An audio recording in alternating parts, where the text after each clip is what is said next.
Well, hey everyone, this is Chris DeFirio with Keys to the Shop. Welcome to another edition of Shift Break.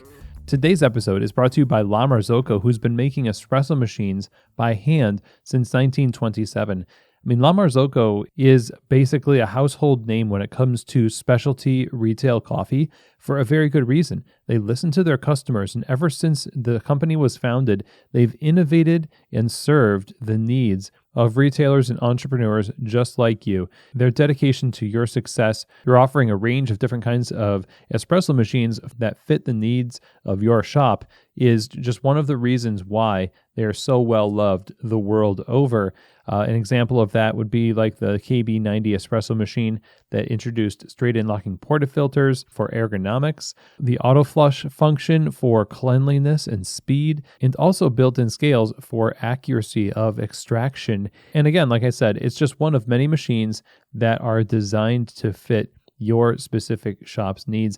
You can go and reach out to La Marzocco, and they'll help you select the right equipment for your shop. All you need to do is email info@lamarzocousa.com, and one of their salespeople will help you out. Don't forget to also visit their website over at lamarzocousa.com. Today's episode is also brought to you by Espressly, who is creating custom branded mobile apps for your business that really brings together the great experience you want to give your customers and the technological conveniences of mobile ordering. It's a no-risk model. There's no setup or development fees. You get the drive-through payment scanner. The data is kept in the app, receipts and label printing capabilities, and it integrates with the world's leading POS systems, including your Square system. So if you're wanting to bring the convenience of mobile ordering to your customers, to give them another way to experience your brand, then definitely look into getting an Espressly app for your business. To find out more information and get started today, go visit them over at espressly.co. That's espressly.co. Okay, everybody. So today on Shift Break, I wanted to talk a little bit about how we hire people in coffee. Now, originally, one of the titles that I had for this Shift Break was Don't Hire Easy People. And what I meant by that was you want to have people who are going to challenge you in a positive way. They're people that are, they have stuff going on upstairs. You know what I mean? Like they're not just automatons there to do whatever you say and that's it. Although, depending on your experience with employees, that might sound really refreshing because you might have a batch of employees that don't listen to anything you say. Of course, we have episodes on that, especially ones titled How to Get Your Employees to Listen to You. I'll put a link in the show notes to related episodes around hiring. So be sure, by the way, anytime we have an episode where there's related episodes in the show notes, I put a lot of thought into which ones we're recommending, and you go through those. It's going to kind of lead you down deeper into the subject. So I hope that you take advantage of those show notes and listen to some of these recommended episodes for today's Shift Break episode. I don't know if I like the language of being challenged because it makes you think like somebody's challenging your authority or whatever. What I meant to convey is exactly what we're talking about today, which is hiring for the future of your shop, or basically hiring people that will be a benefit to your shop in the future. When you want people who are more mature, more leadership oriented, if you've gone about the hiring process only thinking about who can I get who's not going to have ideas, they're not going to be strong personality, they're just going to say yes and okay and of course and that's it.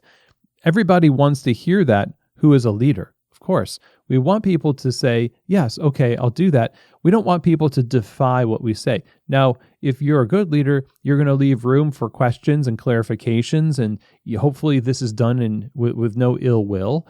But ultimately, we do want people to do what we say. This is part of how leadership can be effective.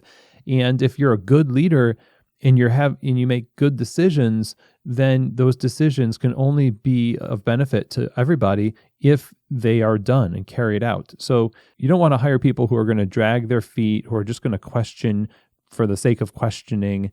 You want people who are there to work, and ultimately they know they're working for you. But at the same time, you understand that you need to have people who are going to have to take responsibility for things in the future. And what I see happen a lot of times is I talk to people who are clients who have a group of baristas that work for them who were not selected for future leadership potential. They were just selected because they seemed like the kind of people that would just kind of clock in, clock out, not cause much of a fuss.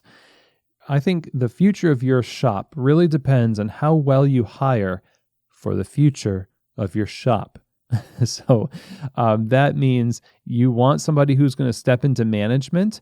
Maybe you should just hire people who all seem like, man, this person really could be a manager. I could see them being a leader in this business. If you hire right from the get-go the most, in your mind, menial positions as if they were the most important positions, then when it comes time to select somebody to manage the store while you open store 2, you're not going to be scrambling and trying to get somebody in place and wonder, oh, should I promote from within somebody who I don't really believe in? Should I bring somebody from outside? And then maybe people will be upset.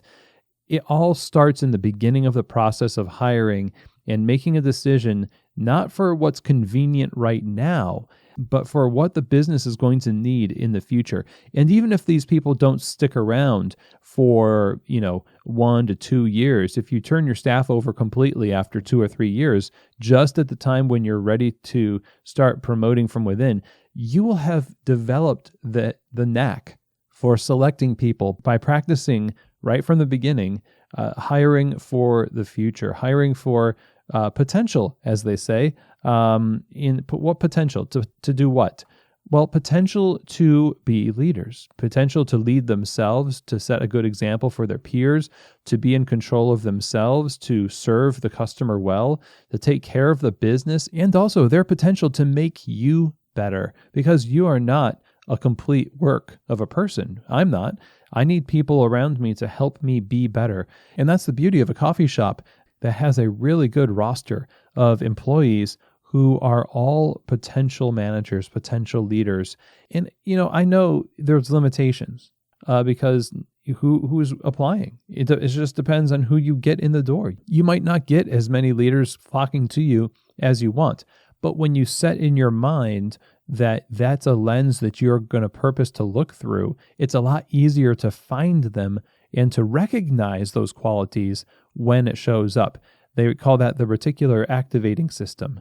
It's something in your brain that recognizes familiar things. The phenomenon of if you're shopping for a blue car and you're just thinking about it a lot, when you are driving, you see blue cars more often. You see houses for sale when you're looking to buy a house, and so on and so forth. So when it comes to recognizing leadership potential in the people that you're hiring, that's a mindset that you need to adopt in order to recognize it and not squander the opportunity when it does come your way. And again, all of this is so that when your business is successful, you need to lean more on developing management and leadership from within.